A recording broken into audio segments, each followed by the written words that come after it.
Nah, yang terakhir saya juga mau bilang bahwa kalau memang ini sesuatu yang sangat berbahaya, situasi yang akan merugikan, membahayakan keselamatan dan kesehatan masyarakat umum secara luas, maka klub-klub bola sebagai stakeholder, sebagai pemilik kompetisi harusnya protes. Atau bukan protes di media sosial, tapi menyampaikan surat resmi keberatannya jika memang mereka merasa keberatan dengan situasi kompetisi saat ini yang terganggu, yang dikepung dengan kasus COVID-19.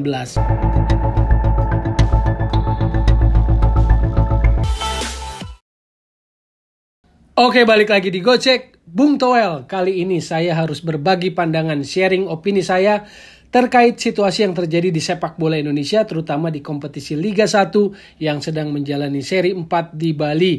Dan situasinya, isu utamanya adalah Liga 1 diserang, dikepung kasus positif COVID-19. Jadi ini situasi yang sangat urgent, sangat penting. Karena yang pertama saya mau mengingatkan bahwa sejak awal kompetisi sepak bola, prinsipnya adalah jangan menciptakan klaster baru, klaster penyebaran COVID baru. Itu prinsip yang sejak awal menjadi pegangan, menjadi pedoman baik oleh PSSI, PT LIB maupun Menpora. Dan saat ini ketika kasus positif COVID-19 di kompetisi Liga 1 sudah mencapai angka puluhan, sejauh ini juga belum ada pernyataan resmi dari pihak Menpora atau statement tegas dari pihak Menpora menyikapi situasi ini. Dari PSSI dan PT LIB kekeh ingin melanjutkan kompetisi. Itu yang pertama. Yang kedua, saya mengingatkan bahwa kompetisi Liga 1 tahun ini dengan format bubble to bubble atau series, dari satu series ke series berikutnya dengan sistem bubble to bubble, pelaksananya adalah PT LIB sebagai operator kompetisi. Artinya PT LIB lah yang bertanggung jawab terhadap segala pernak-pernik, segala seluk-beluk dari pelaksanaan kompetisi. Jadi yang pertama, waktu keputusan Liga 1 digelar itu hanya sentralisasi di Pulau Jawa. Berikutnya, tiba-tiba mendadak bahwa Bali ditunjuk menjadi venue atau series keempat dari kompetisi Liga 1. Jadi di luar perencanaan awal. Ini berarti keputusan PT LIB sebagai operator yang direstui oleh PSSI sebagai federasi, sebagai regulator, dan juga berarti diamini oleh para klub untuk mereka akhirnya bertanding di Bali meski sejak awal tidak pernah diprogramkan, diplanningkan bahwa kompetisi Liga 1 akan berjalan di Bali. Itu yang kedua. Artinya apa? Bahwa PT LIB lah penanggung jawab dari pelaksanaan kompetisinya. Jadi kalau ada apa-apa terkait pelaksanaan kompetisi, maka PT LIB lah yang pertama harus bertanggung jawab. Nah, ketika ada klub-klub mendapatkan situasi tertimpa kasus positif COVID, baik itu entah pemain, pelatih, official, dan lain sebagainya, maka memang itu adalah konsekuensi juga yang harus ditanggung oleh PT LIB sebagai operator, sebagai pelaksana. Jangan lupa itu, karena sistem kompetisinya sekarang yang series to series dengan sistem bubble, dan juga penanggung jawab pelaksananya adalah operator liga yang namanya PT LIB. Nah, dengan fakta bahwa munculnya kasus ini pun menunjukkan bahwa protokol kesehatan menjadi tanda tanya apakah dijalankan secara ketat atau tidak. Saya sungguh tidak yakin bahwa konsep bubble to bubble dijalankan secara konsekuen, konsisten. Saya nggak yakin. Apalagi di Bali, hawanya hawa liburan. Bahkan pengakuan dari pelaku sepak bola, pelatih PSIS Semarang mengakui bahwa sikap para pemainnya ada kecenderungan sikap berlibur.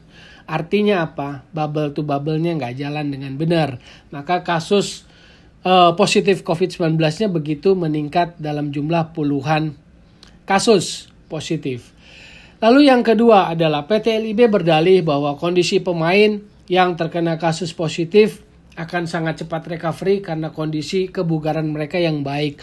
Oke, betul. Pemain sepak bola dalam posisi kebugaran yang baik sehingga recovery-nya bisa cepat pulih. Tapi poinnya bukan cuma itu. Kalau pemain bola kebugarannya cukup baik. Tapi kan kemungkinan menular virus kepada yang bukan pesepak bola, yang bukan atlet itu kan yang bahaya. Itu yang dimaksud bahwa jangan menciptakan klaster baru. Karena poinnya bukan hanya sekedar kepada pemain yang bugar yang recovery-nya cepat, tapi kalau nularnya ke yang bukan non pemain sepak bola bagaimana?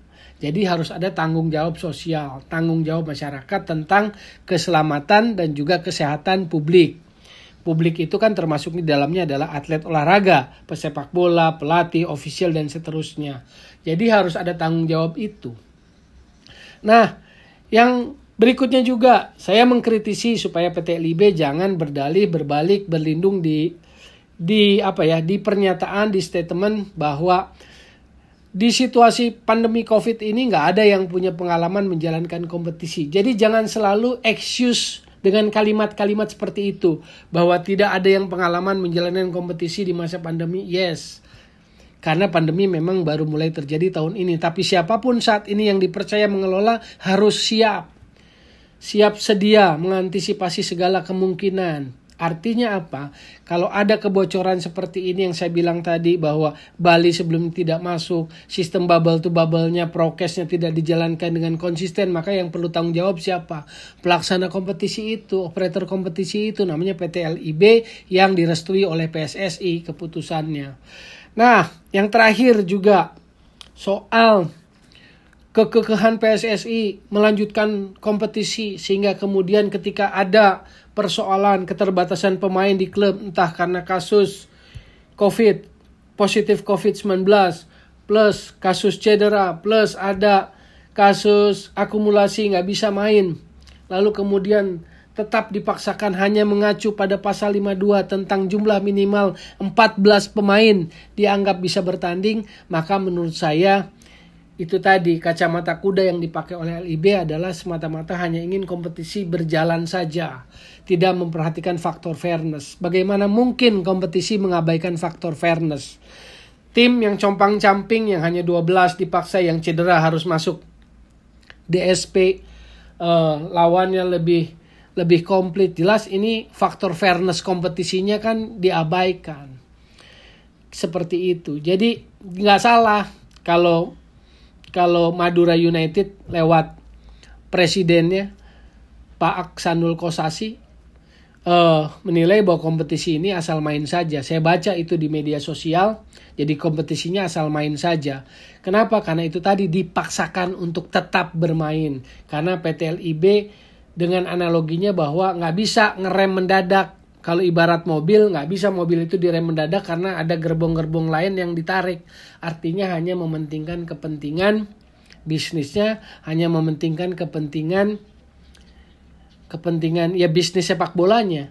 Sedangkan aspek sepak bolanya tadi, aspek sportingnya hanya berdalih dengan pasal 52 seolah-olah berpatokan pada regulasi bahwa harus dipenuhi minimal 14, itu mengabaikan faktor atau prinsip fairness dalam kompetisi.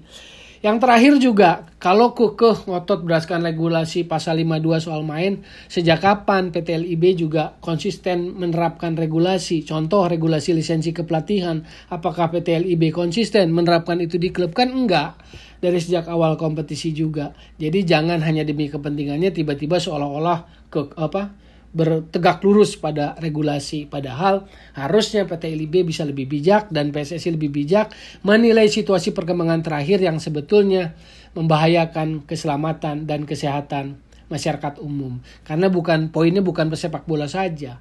Kan suka dibilang bahwa pesepak bola cepat recovery-nya. Bukan pesepak bola saja yang terancam dengan adanya pelaksana itu, tapi juga publik lain yang berelasi, yang berkomunikasi, yang kemungkinan tertular. Kan gak semua orang adalah olahragawan yang kebugarannya bagus.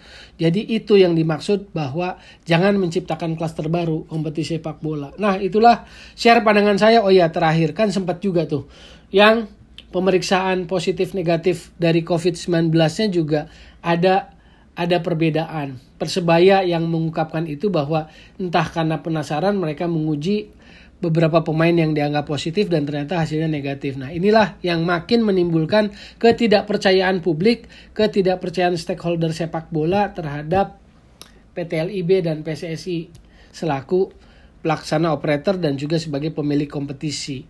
Nah, yang terakhir saya juga mau bilang bahwa kalau memang ini sesuatu yang sangat berbahaya, situasi yang akan merugikan, membahayakan keselamatan dan kesehatan masyarakat umum secara luas, maka klub-klub bola sebagai stakeholder, sebagai pemilik kompetisi harusnya protes. Atau bukan protes di media sosial, tapi menyampaikan surat resmi keberatannya. Jika memang mereka merasa keberatan dengan situasi kompetisi saat ini yang terganggu, yang dikepung dengan kasus COVID-19. Nah, itu yang saya mau sampaikan. Pandangan, share opini saya terkait situasi terakhir perkembangan Liga 1 yang dikepung diserang kasus positif COVID-19 di seri 4 di Bali.